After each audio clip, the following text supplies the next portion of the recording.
I think I got paid $7.70 an hour. And the owner, Carrie, she was like driving a 911 to work, Porsche 911. I remember famously she yelled at one of the interns because they didn't put enough ice in her cup. And I thought, okay, I'm on the wrong side of the table here. So that's when I decided to start looking into entrepreneurship. We basically kind of abandoned that project after probably a year of really trying to code it out. And that's when we're like, oh, well, if we do that, why don't we just tell them what size to buy? Because that's a bigger use case. And so that's when we pivoted towards solving sizing online. And that's kind of when we pivoted towards footwear, because there's actually higher returns in footwear. And instead of trying to sell our sizing solution to a bunch of brands that quite frankly don't care about it, crazy, let's just go build our own shoe company. What if we could do custom fit shoes? No shoe size. So you just scan your feet and we just ship you a shoe. We're trying to flip the entire script of footwear. And Ron, happy to have you here to chat a little bit about what you got going on and what you've been up to. Thanks, Josh. Happy to be here. Yeah, because recently you were nice enough. Roxanne and I got some cool shoes. Oh, yeah. The Woe shoes, walking on they're air. Super comfy. Yeah, good, man. Good. I'm glad you guys like them.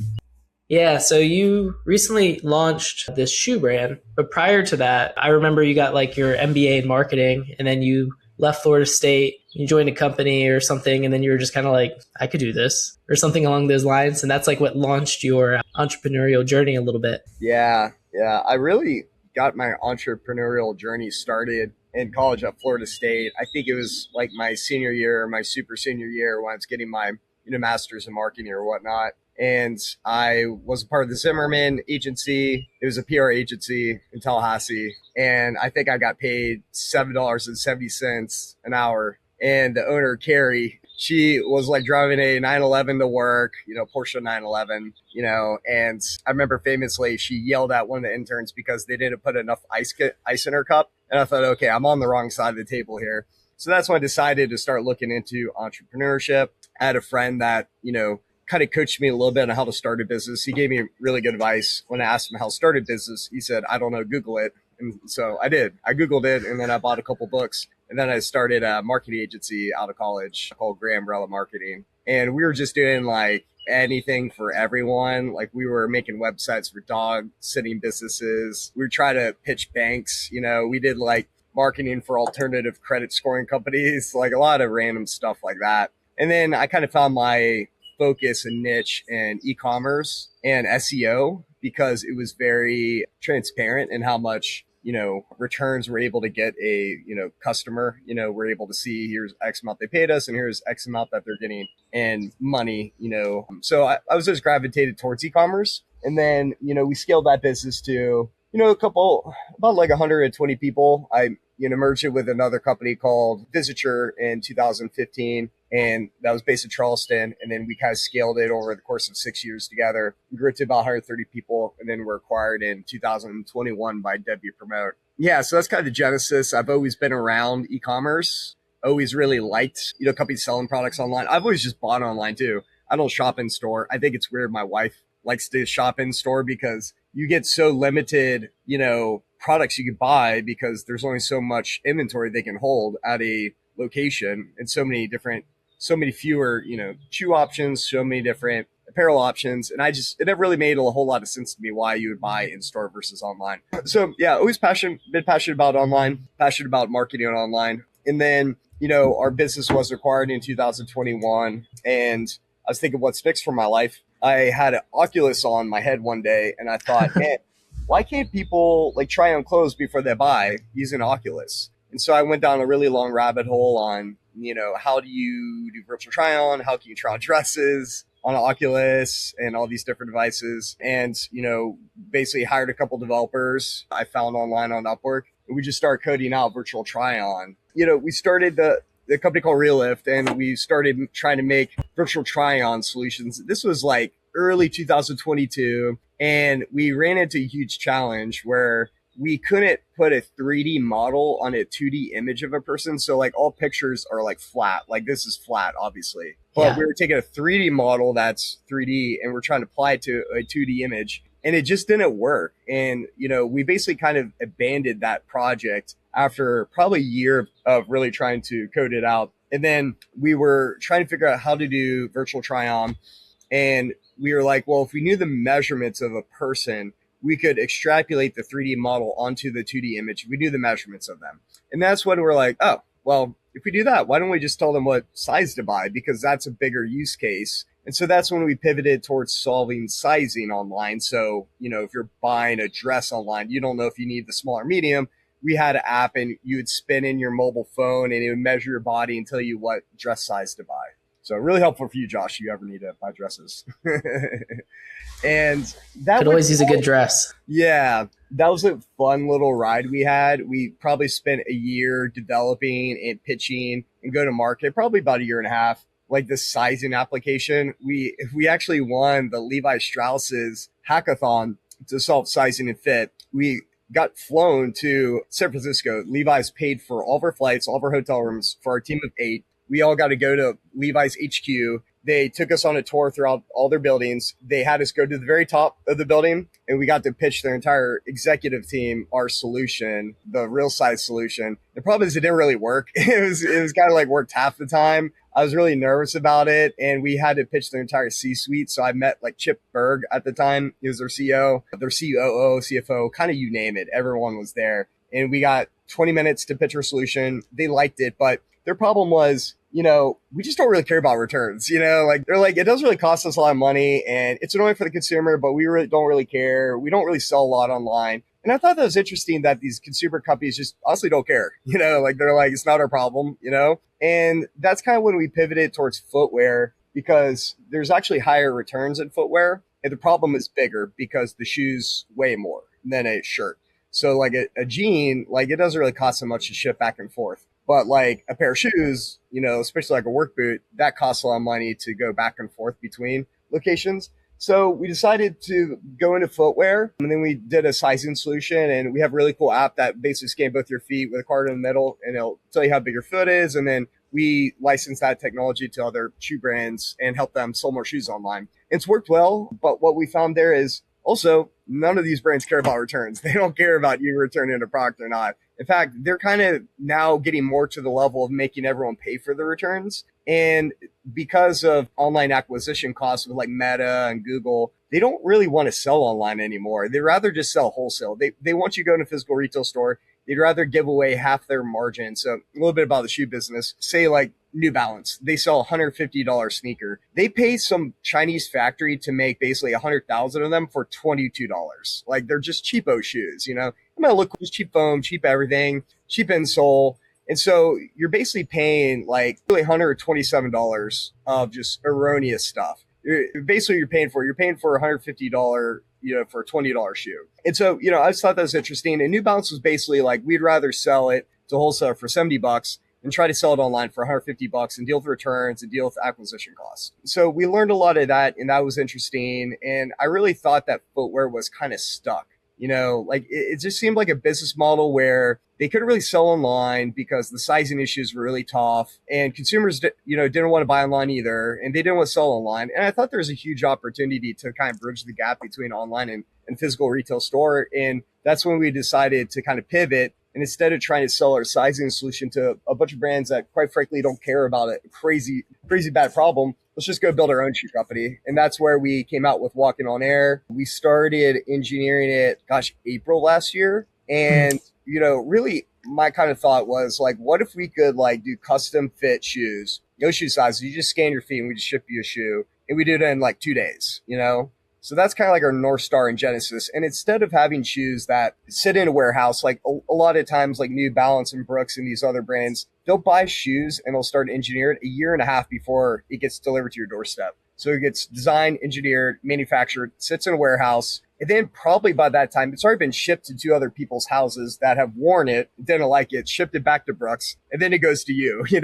So there's like 6 touch points that it takes between you before them making the shoe until you getting to your doorstep. And we thought that was kind of weird and odd and stupid, to be honest with you. 20% of what we're paying for shoes is the actual shoe. And then there's a huge latency between receiving it and having other people probably wearing your shoe, which is kind of nasty, I thought there could be a whole lot better ways. So we're trying to flip the entire script of footwear, and instead of shipping, shoes, hope it fits, like we're writing your name on the shoe, we're making it for you, and there really are no returns. And of course, like we'll let anyone return the product that doesn't fit, we'll remake it, and we can recycle the shoe. And we know that there's going to be those challenges, but we're trying to just do a whole different way to buy shoes online.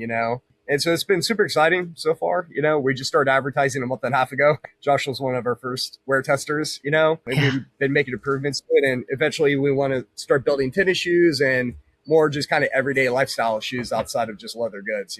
Yeah. I mean, the shoes are, really like the boots. The boots are cool. They're stylish. They kind of remind, like the white and black is like, I see like Viha has like the same colors, and like obviously like Adidas. Yeah. Real clean. And then I like the black with the white, and it looks really cool. Yeah. I mean, with shoes, like I have golf shoes that I bought probably like 5 years ago, FootJoy, and then I just rip out the insole and like buy a new insole and just like replace it in order to actually make it like fit well. But then you have to like get the shoe, make sure it fits, buy a new insole, change the insole, and go through the whole thing. So essentially what you're doing is eliminating all of that. So that way the shoe shows up, you pull it out, you put it on your foot, break it in, and it's ready to go. The majority of the reason you're doing that is because literally the insoles that are in 90% of shoes, 95% of shoes are made out of PU foam. And we use it too. We use like a top layer because it's really squishy and soft. It wears out within like a month. And that's why the shoe gets kind of flat and tough,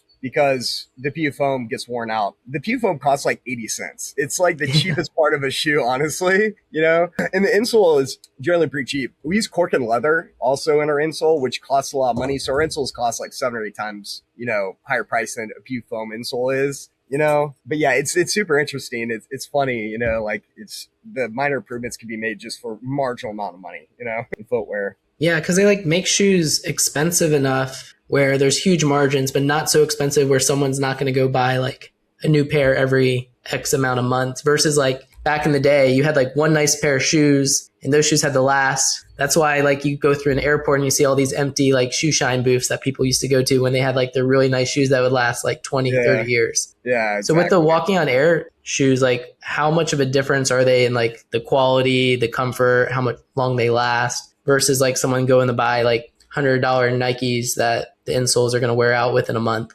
Yeah.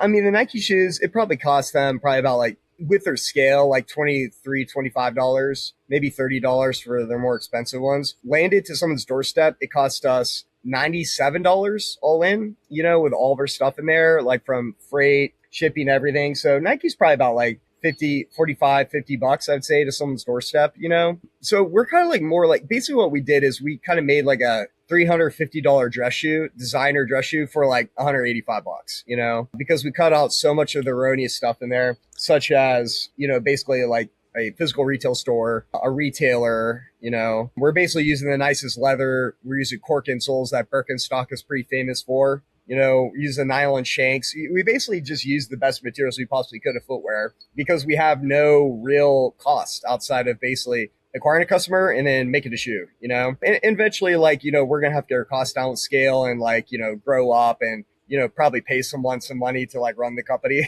probably pay employees. But right now it's basically just all, costs are just cost of making the shoe and cost of getting someone to buy the shoe really. And, really we're just using the best materials we possibly can to make the best high quality product as well, for a customer. Yeah. So like finding out like the shoe business and everything that's going on in it, how did you determine like which materials to use, which ones not to use in terms of like developing this? Cause I'm sure there was 1,000 experiments that you had to do in order to figure it out. Yeah. Well, I would say it was 1,000 experiments. So I have 2 co-founders. One is a stealth co-founder because he's the head of product for a pretty big footwear company. And he's been amazing to help us with it. He meets with us like once a week and he really developed the brainchild behind it. And then our podiatrist doctor, Dr. J, he's very open that he's working with us. We put him everywhere. He helped us a lot with science behind like the cork insole, the last developments that we've done, and just a lot of the like, kind of materials that we use. So it was kind of like a collaborative effort over about 8 months, finding different factory partners. Thankfully, we found an amazing factory partner in China that we're just huge fans of. I mean, they were so good, so advanced. And, we sampled everywhere from Turkey, Portugal, Dominican Republic. and we thought the best quality is in China. It's kind of crazy.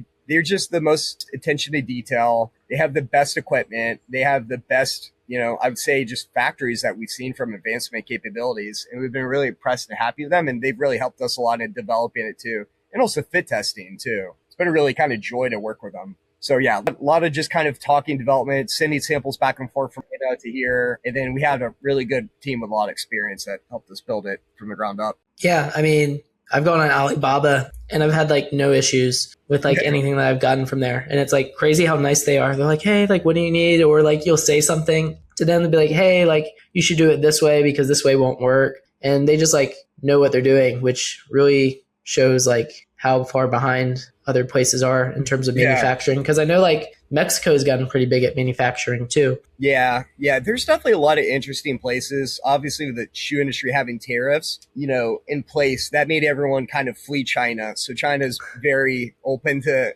business now, very negotiable. But, it's interesting. I think a lot of people really see, especially in my industry, people look at like, well, if it's not made in Italy or Portugal, it's not high quality. And it's funny, I kind of think the complete opposite, really. China just has some of the strongest manufacturing capabilities. And of course, there's what, like 9 billion people in China. There's going to be tons of bad ones in there, just as in the US. And I'm sure like Mexico too, they have great and very bad factories. I've talked to a lot of bad Chinese factories, but the one we're working with is amazing. In fact, the main guy there, he's like our age that we worked with. His family owns a EVA foam factory. He studied university in Dusseldorf, Germany. He's got a master's in engineering from Germany.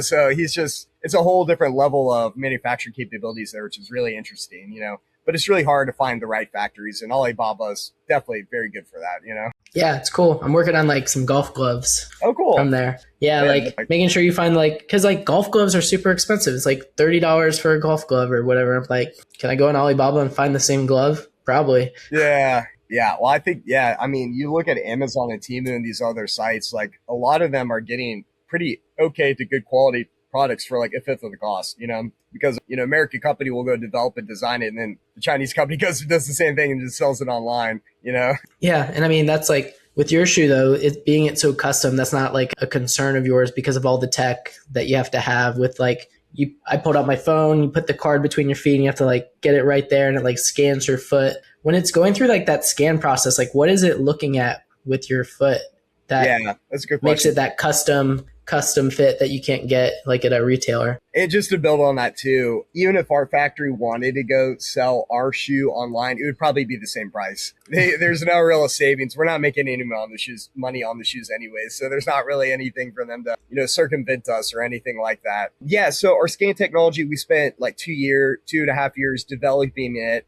It's really cool technology. Basically what we're doing is we're just taking your phone and we're taking pictures of your feet. And then we take 5 photos because people's hands shake. So we figured if we just take 5 and average them together, we'll get an accurate reading. So that's basically what we do. We take 5 photos, we encrypt them, we cover everything in a 3D mask and apply LiDAR to it, which allows us to see how far away your feet are from the ground. It's like a 3D map over your feet. And then we measure your feet using a card inside the wallet. So we have like a card in the middle of your feet, and then we use the card dimensions to measure your feet and make a shoe that fits your feet. And what's great about the card is they're all the same size. So it can be anything in your wallet, like a Costco membership card, Sam's Club card, kind of, et cetera.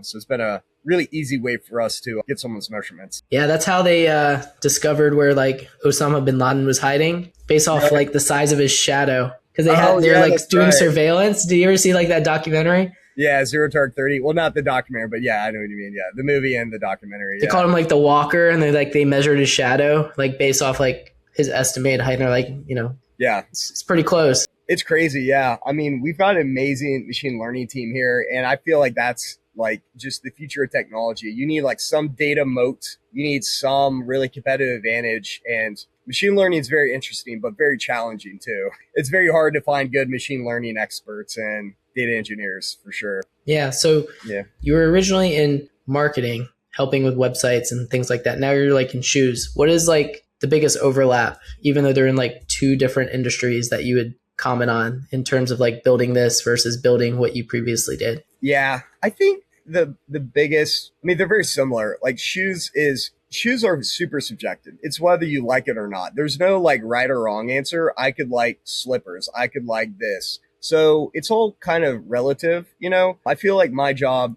is marketing, but also like educating, like why is our shoe better? Why would you want a firm cork insole over this? It's better for your feet, you know, things like that. So I think there's a lot of overlap. I think a lot of my past experiences helped me in this role and the real life side too. You know, I guess my previous role, it was a lot more about learning a lot of different industries and, you know, different sectors, you know, being in client services. But now it's just focused on one, you know, which is one client, walking on air client, you know? So yeah, it's fun, challenging. And it's definitely fun right now since we just started, but I'm sure I'll get sick of it after a year or two. Yeah, get bored. And also like you're also a dad now. So how's that changed how you look at things from a business perspective? Yeah, it's funny you say that. Yeah, you know very, very well about this too. Yeah, man, being a dad's fun, man. It's definitely fun, exciting. I think from a business perspective, though, especially kids are young, it's like the perfect time. And maybe, you know, you feel the same way, but I feel like it's the perfect time to really hustle and grind on a business, you know, because you're not really taking a lot of vacations anyways. Yeah. And there's something that I always thought was super interesting about my old business partners. They both had kids, but I didn't. But they had this innate like ability to focus in and really hustle hard on business and being an entrepreneur. And we're just really good about time management. And I was very poor at it. There's just times and days I'm like, I don't even want to work today. I'm not even going to work, you know, and I just didn't care. And it's something about becoming a dad just really makes you focus in on like breadwinning and, you know, hustling and trying to make more money and you know, growing wealth. I don't know, something about it, you know, the day you become a dad. I don't know if you have the same thing on your side, but, you know, that's been kind of my experience so far with it is, you know, giving me a big lightning rod of focus, you know, to become a better entrepreneur and get the companies off the ground and make money again. Yeah. Yeah. I mean, like before we hopped on here, I was like, man, I'm kind of tired. I was like, how much time do I have? I was like, I got 25 minutes. I was like, all right, I can lay down for 18 minutes, take a little power nap, and then jump up, get on here in time to chat with Ron. So like, yeah, it's just definitely like, how much can you stretch your time, and figuring out how to manage all of that is really, I forgot who it was. It was a comedian. He was like, the way he like explained it was like having kids is like playing life on like expert mode versus like not having kids is like kind of playing life on easy mode. Yeah. I don't know if I agree with that, but yeah, I think both are challenging, both are hard. But yeah, I mean, I think now that I'm a dad, I look back on it, I think, oh man, I had so much time to do everything, but I don't think I had the motivation, right? The right motivation, I guess, before I was a dad. But now I have a lot of motivation because I'm a dad and I need to provide for the family and stuff, you know? Yeah, of course. Yeah. Well, awesome, Ron. Thanks for hopping on. We'll see everyone next time. Bye. Yeah. Thanks, Josh.